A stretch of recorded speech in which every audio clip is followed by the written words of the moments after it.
పోసలు అమ్మే దానికోసమో పచ్చడి అమ్మే దానికోసమో సోషల్ మీడియాలోని టాప్ మోస్ట్ ఇన్ఫ్లుయెన్సర్ ఎందుకు టైం వేస్ట్ చేస్తున్నారండి? ఆల్రెడీ బటానీ బ్యాచ్ మొత్తం సోషల్ మీడియా అంతా కంప్ అయిపోయింది వాళ్ళ వల్ల. అయినా పెద్ద పెద్ద ఇన్ఫ్లుయెన్సర్ ఎంత మాట్లాడతారండి వాళ్ళ గురించి. పక్కనేటువంటి పావలా బిస్కెట్లు అండి, వాళ్ళు ఆల్రెడీ చీప్ అయిపోయారు, హాస్పిటల్ కూడా అడ్మిట్ అయిపోతున్నారు.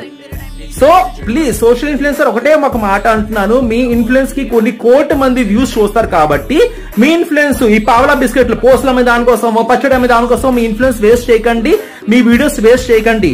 దయచేసి సొసైటీకి మంచి జరిగే విషయాలు షేర్ చేయండి. చూడండి, బెట్టింగ్ యాప్ కోసం కొందరు స్టాండ్ తీసుకున్నారు, దానికి ఎంత బాగా హై లెవెల్లో వెళ్ళింది, ఆ పాజిటివిటీ ఎంత వచ్చింది. కొన్ని ఛానల్స్ కూడా బ్యాన్ చేస్తారు.